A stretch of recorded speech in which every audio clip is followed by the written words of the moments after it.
It's the new credit card scam and the victims, hard-working mum and dad small business owners. Yeah, it's pretty much trashed this room.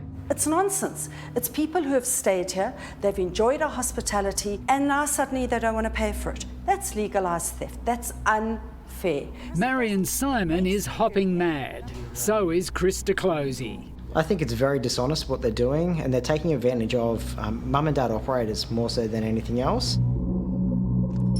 What's got these managers angry is people using credit cards to pay for accommodation who then dispute the transaction.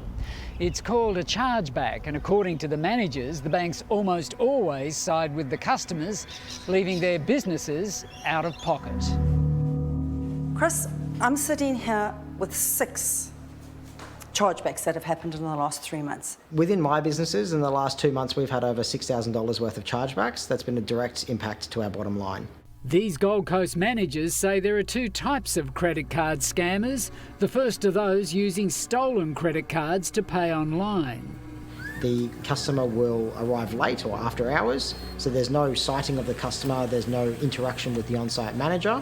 So it's creating a scenario where they've essentially been a ghost for those managers at the property.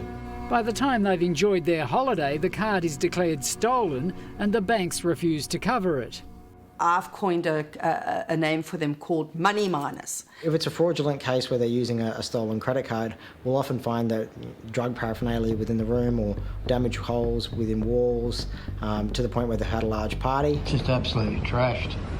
Chris says this is a video of a room trashed by someone who used a stolen credit card to pay for an apartment. So the owners are out of pocket for the lost accommodation, then they're also out of pocket for the repairs. And the remotes have been twisted and broken and bent and jumped on. Mirrors have been broken. Doors have been pulled off. Drawers have been broken. And I would say probably the majority of the time a chargeback comes. So the two do seem to go hand in hand. The second group of scammers is a growing number of people who just use their own credit cards to book a holiday and then tell their banks it wasn't them. However, we are finding more so that people are legitimately staying and then trying to dispute the transaction with their bank. Then the person leaves, and the moment they leave, they say their card's been stolen. Oops, I found out my card was stolen and it was stolen 10 days ago. Well, I would have thought it's a really stupid fraud to commit, to be honest. Associate Professor of Criminology at Bond University, Terry Goldsworthy, says it should be a crime that's easy to prove. I would have thought there'd be a wealth of evidence at the location where you stayed indicating exactly who was there and using that credit card in terms of CCTV, etc. Maybe so. Trouble is, resort managers say it takes them hours to produce the evidence, and most times the banks just accept their customers' claim. I would believe anywhere between 75 and 100% the banks will rule with the card holder, not with the merchant. I think we've argued up to about 80 times now, and I can't recall one time where we've ever had a successful dispute in our favour.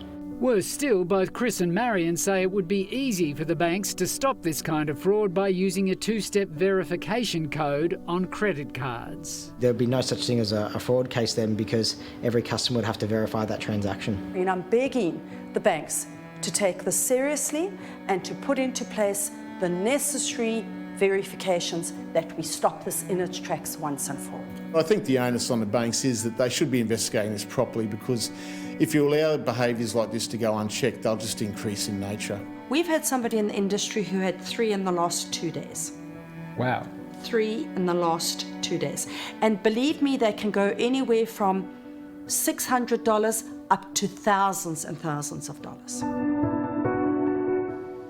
The Australian Banking Association told us banks investigate the legitimacy of disputed transactions and review them.